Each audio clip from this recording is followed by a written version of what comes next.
남북 관계가 급속도로 얼어붙는 가운데 북한 노동당 통일전선부가 우리 정부의 대남 전단 살포 중단 요구에도 불구하고 이를 살포를 강행하겠다고 밝혔습니다. 한편 여야 원구성 협상은 여전히 평행선을 이어가고 있는데요. 칩거 중인 주호영 미래통합당 원내대표의 복귀 여부가 주목되고 있습니다. 두 분 전문가와 함께 이 소식들 짚어보도록 하겠습니다.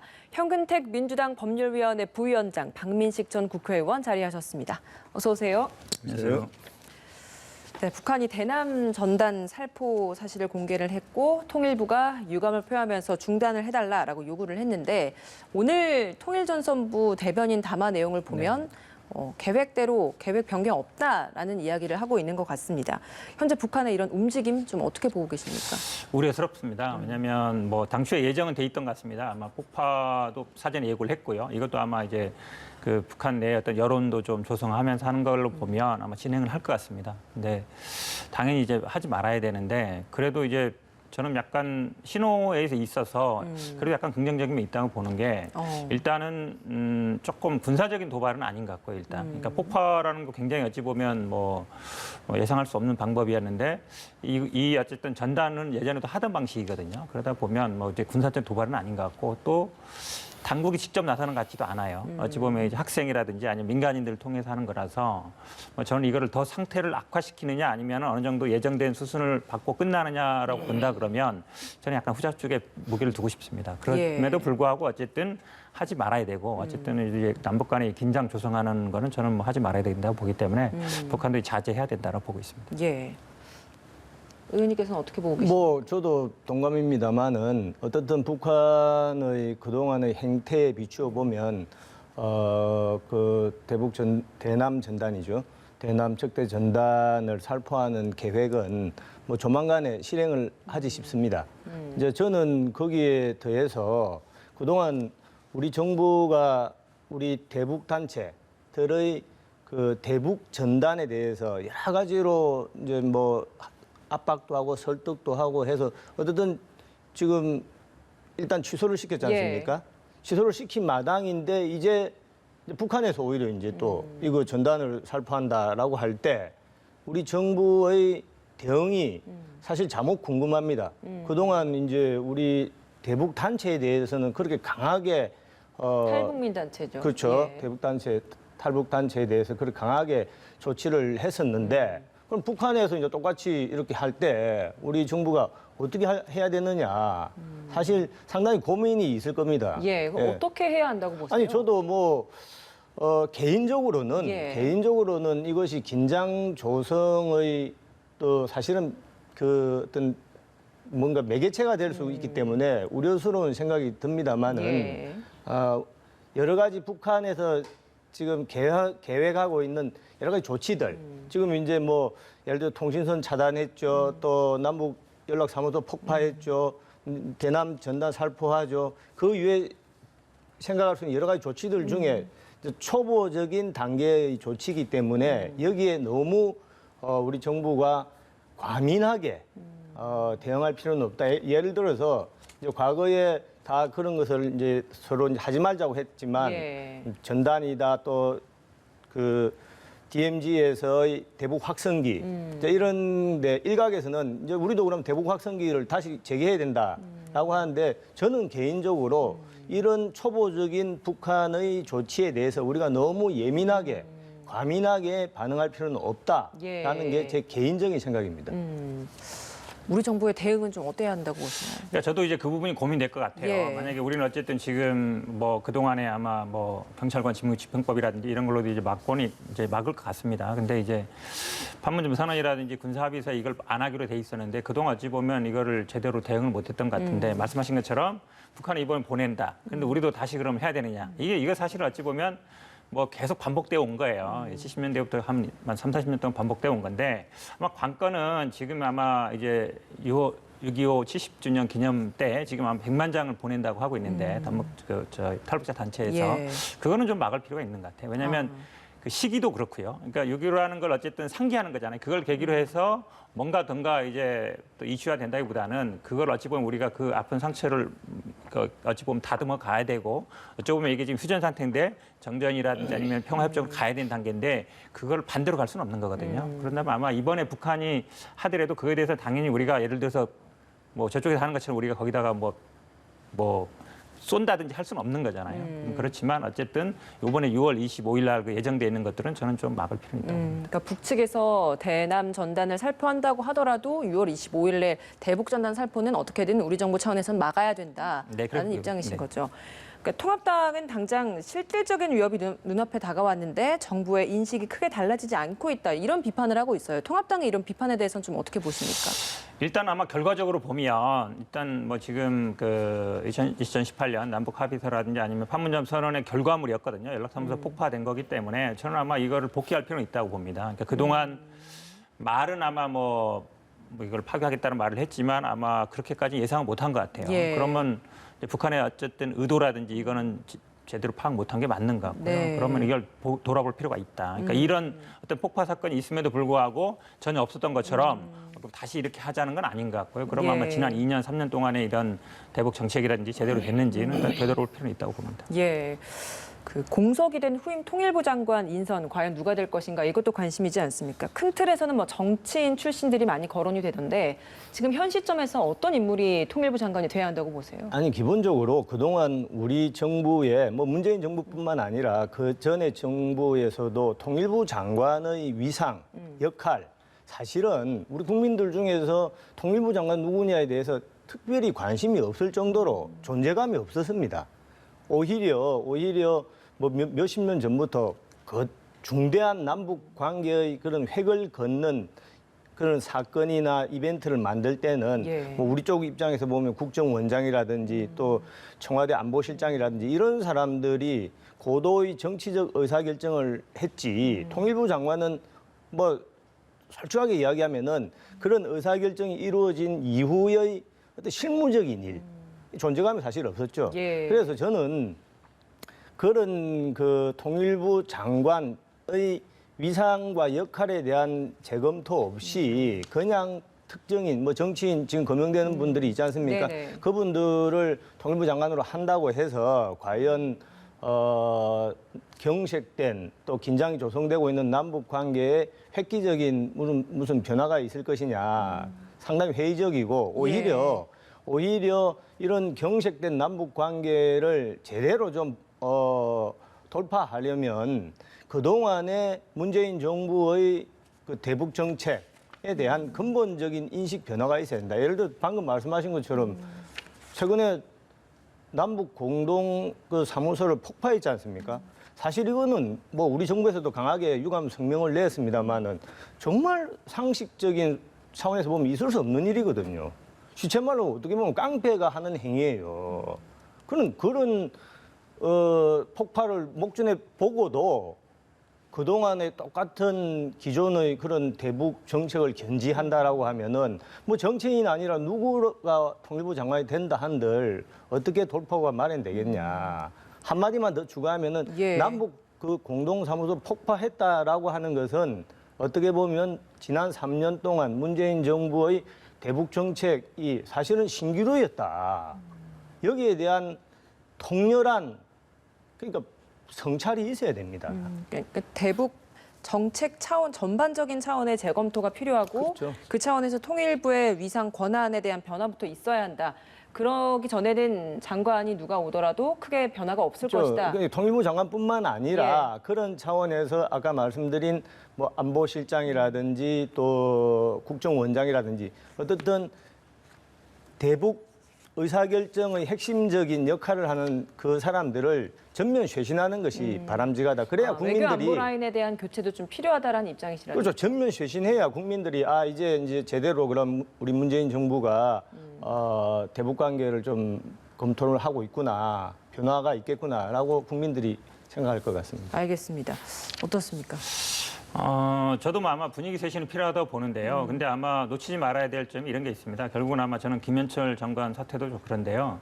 사실은 북한이 어찌 보면 흔드니까 우리가 뭐 장관도 바꾸고 뭐 안보실장도 바꾼다. 그거는 굉장히 안 좋은 시그널이에요. 그러니까 우리가 스스로 재검토하는 것과 북한의 어떤 반응에 따라서 우리가 움직이는 건 다른 거라고 보는데요. 저는 아마 뭐 그럴 필요는 없다라고 보고 이게 어느 정도 좀 정리된 다음에 해도 늦지 않다고 보고 근데 통일부의 위상 문제는 저도 공감합니다. 왜냐하면 사실은 박근혜 이명박 정부 들어오면서 특히 이제 박근혜 정부 때는 통일부 없앤다는 얘기도 있었거든요. 원래 어찌 보면 부처 자체가 그런 힘도 많지 않은 상태에서 권한이라든지 인원이라든지 그런 위상도 있기 때문에 저는 뭐 박지원 전 의원 얘기처럼 뭐 이게 예를 들어서 부총리급으로 격상한다든지 아니면 이 실질적으로 어쨌든 말씀하신 것처럼 어찌 보면 큰 틀은 뭐 청와대나 아니면은 뭐 국정원에서 잡고 실무적인 일, 그러니까 그래서 이산가족이라든지 아니면 개성공단 금강산 이런 역할이 있을 때가 역할이 많았던 건 맞는데 그래도 사실은 현재 상황을 조금 돌파해 나가려면 뭐 관련 학자 출신보다는 그래도 정치인 출신이 좀 낫지 않은가라고 보고 있습니다. 근데 외교안보 쇄신 필요성에 대해서 이게 여권 내에서 흘러나오는 목소리가 있다라는 그 부분도 좀 문제인 것 같은데 그 부분에 대해서는 지금 여당 내에서는 실제로 이 목소리가 어느 정도 있는 건가요? 결국은 말씀하신 것처럼 이 우리가 다 봤다시피 결국은 뭐 이게 우리 국민 세금이 들어간 거고요. 이거에 대해서 사실 어찌 보면 책임을 원래 물어야 되는데 사실은 뭐 그 국제법 안에 질서에 들어와 있지도 않기 때문에 뭐 한다고 응할 것 같지도 않고요. 그럼 이 부분에 대해서 어떤 식으로든 간에 북한의 조치는 필요하다고 봅니다. 그러니까 아무 일도 없었던 것처럼 과거와 똑같이 할 수는 없다. 다만 또 고민되는 부분은 그렇다고 해서 우리가 계속 북한이 긴장을 이렇게 조성하고 있는데 우리도 그럼 똑같이 대응을 해야 되느냐. 예를 들어서 전략 무기를 한다든지 한미훈련을 재개한다든지 이런 것들은 또 다른 문제라고 봐요. 그러니까 뭐 저는 아마 좀 차분하게 지난 2, 3년의 어떤 결과 이걸 돌아볼 필요는 있다고 보는데 예. 그렇다고 해서 완전히 또 그 전으로 2017년 전으로 그때 당시만은 뭐 핵실험도 하고 ICBM 발사하고 이랬는데 그런 상황까지는 돌아가면 안 된다라고 보고 있습니다. 예, 오늘 이대훈 한반도 평화교섭본부장도 귀국을 했는데 미국으로부터도 어떤 메시지를 받아왔을지도 좀 지켜봐야 될 것 같습니다. 국회 이야기로 좀 넘어가 보죠. 원구성 협상. 이 얘기를 사실 언제부터 했는지 모르겠습니다. 굉장히 좀 오랫동안 지지부진 끌고 있습니다. 현재 주호영 원내대표는 사찰에서 집거가 일주일째를 맡고 있는데 김종인 비대위원장과도 만났다고 하죠. 네네. 여기에서 김종인 비대위원장이 본인이 알아서 결정을 할 테니 복귀 시점에 대해서 좀 기다려봐라 이렇게 이야기를 했다고 해요. 언제쯤 복귀할 거라고 보세요? 뭐 빨리 복귀했으면 좋겠습니다. 저도 아마 김종인 대표 같은 경우 비대위원장이죠. 비대위원장 같은 경우는 아마 뭐 빨리 복귀했으면 좋겠다 이런 생각인 것 같습니다. 일단 원외 대표이기도 하지만 본인이 어쨌든 여기 비대위원장 했을 때는 이게 어쨌든 국회 이런 20대 국회와는 좀 다른 모습으로 하길 원하시는 것 같고요. 예. 그동안 어찌 보면 이슈를 잘 끌고 나가셨어요. 기본소득이라든지 아니면 뭐 불평등 문제라든지 저출산 문제라든지 이런 게 이슈화가 돼야 이렇게 미래통합당이 그나마 지지도 받고 좀 중도층으로 확산이 될 것 같은데 어찌 보면 사실은 국민들은 이 법사위원장 누가 하는지 위원장을 몇 개 누가 하는지 큰 관심 없어요. 이번에 아마 여론조사 보면 알겠지만 민주당 단독으로 한 것도 잘했다라는 게 과반 넘었거든요. 그다음에 어찌 보면 그렇게 본다 그러면 김종인 비대위원장 같은 경우에는 빨리 이제 복귀 생각이 있는 것 같은데 근데 약간 이제 만나보고 나서 말이 좀 달라졌죠. 그전에는 그러니까요. 이제 주말에 복귀할 것 같다 이랬는데 예. 만나고 나서는 본인 생각이다 이러는 걸 보면 그래도 저는 아마 좀 명분이 필요한 것 같다라고 봐요. 그럼 아마 미래통합당 내에서 뭐 주호영 원내대표 물러나라는 사람은 없는 걸로 알고 있습니다. 그러면 이제 뭐 의원총회 같은 걸 해서 재신임을 한다든지 아니면 뭐 민주당 우리 뭐 김태년 원내대표나 이런 분들이 뭔가 어쨌든 뭐 약간 유감 표명이든 아니면 이런 뭔가 조치가 있으면 명분만 있으면 저는 뭐 다 주중에라도 돌아올 걸 보고 있습니다. 예, 그 김종인 비대위원장이 일단 더는 여당과 협상할 일이 없어져 버렸다. 관행을 깨버렸으니까 우리도 우리 나름의 대처를 할 것이다라는 이야기를 또 했거든요. 통합당이 할 수 있는 나름의 대처라고 한다면 어떤 게 있겠습니까? 아니 우선 이제 지금 주호영 대표가 뭐 이제 사찰에서 집거를 하는데 저는 기본적으로 주 원내대표의 고민이 상당히 근본적인데 있지 않을까 싶습니다. 이제 본인도 지금 5선 의원을 하고 있기 때문에 뭐냐면은 단순히 뭐 법사위원장 물론 그것이 이제 그 이번 사건의 발단이 되긴 되었습니다만은 이런 식으로 국회가 운영이 되면 앞으로 4년 동안 그야말로 집권 여당의 일방 독주, 뭐 좀 아주 강하게 이야기하면 의회 독재죠. 갈 수밖에 없지 않냐.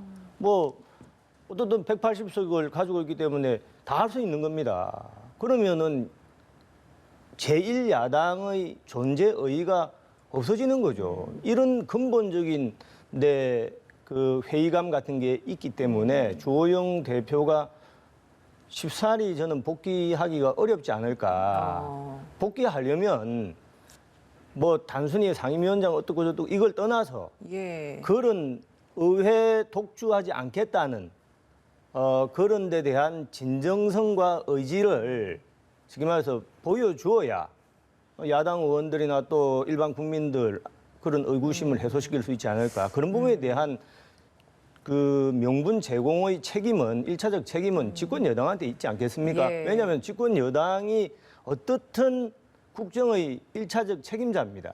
두 번째는 이 사건의 발단이 누가 보더라도 상임위원장을 뭐 쉽게 말해서 다수결로 일방적으로 선정을 하고 또 나아가서 상임위원까지 그냥 일방적으로 배정을 해버렸어요. 제1야당이 있을 필요가 없는 것이죠. 그래서 이런 부분이 앞으로도 4년 계속되지 않을까 이런 데 대한 우려 때문에 주호영 원내대표가 쉽게 복귀하기는 어려울 것이다라는 그런 생각이 듭니다. 근데 당 내에서도 큰 틀에서는 강경론이 우세하긴 합니다만 현실론이 있는 것도 사실이지 않습니까?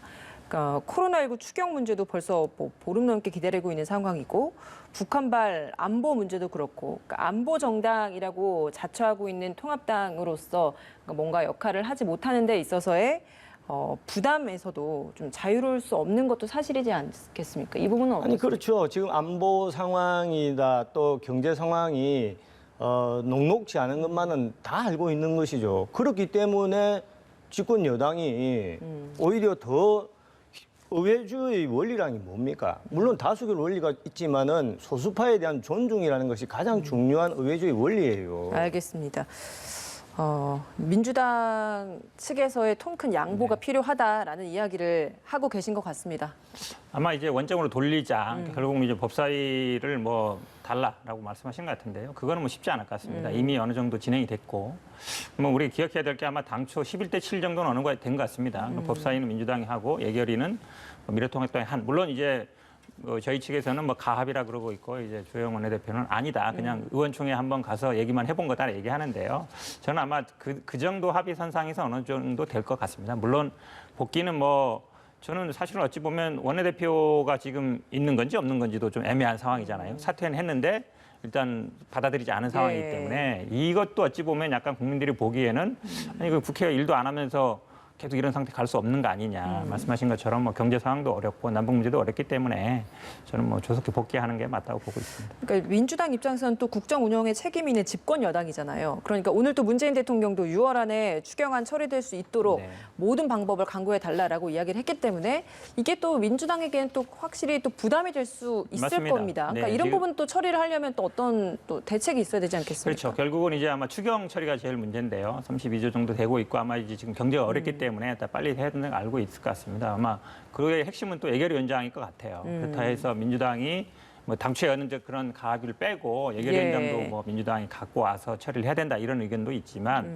저는 뭐 그렇게까지는 안 나갈 걸로 보고요. 그러니까 추경 처리 아니면 이 안보 문제 이런 게 결국은 여야의 어쨌든 타협을 할 수 있는 그런 명분이 될 걸로 보고 있습니다. 그러니까 법사위원장을 좀 배분을 해서 사법위와 법제위를 나눠서 이제 서로 이제 좀 돌아가면서 하자라는 이야기를 했었던 그 부분도 전혀 고려할 수 있는 대상이 아니다라는 왜냐하면 이야기죠. 기존에 있던 뭐 체계 자구 심사권을 그대로 유지하는 것이기 때문에요. 오히려 저는 뭐 타협위로 본다 그러면 일단 전반기는 민주당이 하고 그다음에 그러면서 이제 체계자구 심사권을 폐지한다든지 그동안 법사위가 가졌던 월권 행위를 좀 관행이라든지 이런 걸 좀 정리하고 후반기에는 그럼 만약에 뭐 야당이 하는 형태가 오히려 타협으로 적당하고 보고 있습니다. 그 부분도 있었지 않았습니까? 법사위원장을 야당이 가지고 가서 하다가 체계자구 심사권을 남용을 하는 그런 문제가 발견이 되면 그때 폐지하는 쪽으로 얘기를 하면 되지 않겠냐? 그거는 수십 번도 더 했던 얘기예요. 예전에도 항상 이제 개원할 때마다 이 체계자구 심사권 문제가 나왔었거든요. 나왔었는데 이 체계자구권이 있는 상태에서는 그렇게 안 됐어요, 사실은. 몇 번 나왔던 얘기이기 때문에 저는 아마 이걸 이번에 뭐 폐지하지 않으면 저는 그동안에 이런 어떤 월권 행위는 계속 반복될 걸로 보고 있기 때문에 그런 식의 어떤 구두 합의라든지 이거는 큰 의미는 없다고 보고 있습니다. 예, 알겠습니다. 오늘 두 분 말씀 여기서 마무리 짓도록 하겠습니다.